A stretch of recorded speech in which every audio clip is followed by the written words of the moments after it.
প্রিয় বন্ধুরা, কেন ইবলিস শয়তান আজও পর্যন্ত হজরত মুসা আলাইহিসসালামের কবর খুঁজে বেড়াচ্ছে? ইবলিস শয়তান যদি মুসা নবীর কবর খুঁজে পায় তাহলে কি হবে? আর কেনই বা হজরত মুসা আলাইহিসসালামের কবর মোবারক মানুষের চোখের আড়ালে আছে? খুবই তথ্যবহুল টপিক নিয়ে হাজির হয়েছি, তাই ভিডিওটি শেষ পর্যন্ত দেখতে থাকুন। আসসালামু আলাইকুম প্রিয় বন্ধুরা, আশা করি আপনারা সকলেই ভালো আছেন। প্রিয় বন্ধুরা, ইসলামের ইতিহাসে হজরত মুসা আলাইহিসসালাম সকল নবী রাসূলদের মধ্যে একজন বিশিষ্ট নবী এবং আল্লাহর মনোনীত একজন বিশেষ পয়গম্বর ছিলেন। হজরত মুসা আলাইহিসসালামের মহত্বের কথা কুরআন মাজিদে সবচেয়ে বেশিবার উল্লেখ করা হয়েছে।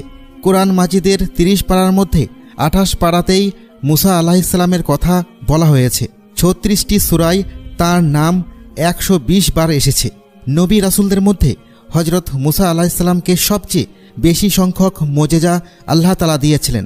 কুরআনে হজরত মুসা আলাইহিসসালামের ফজিলতপূর্ণ জীবন এবং তার ইসলাম প্রচারে অবদান অনেক শ্রদ্ধার সাথে বর্ণনা করা হয়েছে।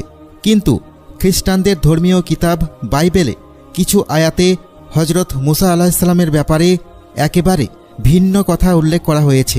বাইবেলে হজরত ঈসা আলাইহিসসালামের উম্মতের সামনে অন্যান্য সব নবীর উম্মতদেরকে কম নিয়ামতপ্রাপ্ত বলে আখ্যায়িত করা হয়েছে। বাইবেলে ভাগ্য নির্ধারণ সম্পর্কিত আয়াতে এই কথা উল্লেখ আছে যে হজরত মুসা আলাইহিসসালাম তার উম্মতদেরকে মিশর থেকে বের করে অনেক বড় ভুল করেছিলেন, যে অপরাধের কারণে আল্লাহ তাআলা তাকে শাস্তি দিয়েছিলেন। বাইবেল অনুযায়ী আল্লাহ তাআলা হজরত মুসা আলাইহিসসালামকে ওই জায়গা দেখিয়েছিলেন যে জায়গা তার পূর্বের নবী রাসূলদেরও জায়গা ছিল, যেখানে তাদের উম্মতেরা বিস্তৃত ছিল। আল্লাহ তাআলা হজরত মুসা আলাইহিসসালামকে ওই স্থান দূর থেকে দেখিয়েছিলেন এবং তাকে কখনো সেই স্থানে যেতে নিষেধ করেছিলেন। ধারণা করা হয় বাইতুল মুকাদ্দাসে মুসা আলাইহিসসালামের মৃত্যু হয়, কিন্তু তার কবর কোথায় তা আজও জানা যায়নি। খ্রিস্টান মাজাবের ইলমে কিতাবে উল্লেখ করা হয়েছে যে শয়তান হজরত মুসা আলাইহিসসালামের কবর এখনও খুঁজছে। এটি আসলে বাইবেলের নিউ টেস্টামেন্টের কিতাব, যা মূলত এই তথ্যের উপর প্রতিষ্ঠিত।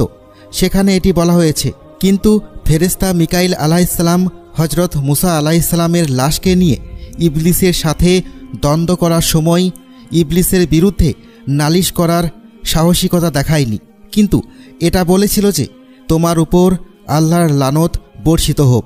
কিছু খ্রিস্টানদের মতে এই আয়াতকে কোনোভাবেই অবহেলা করা যায় না।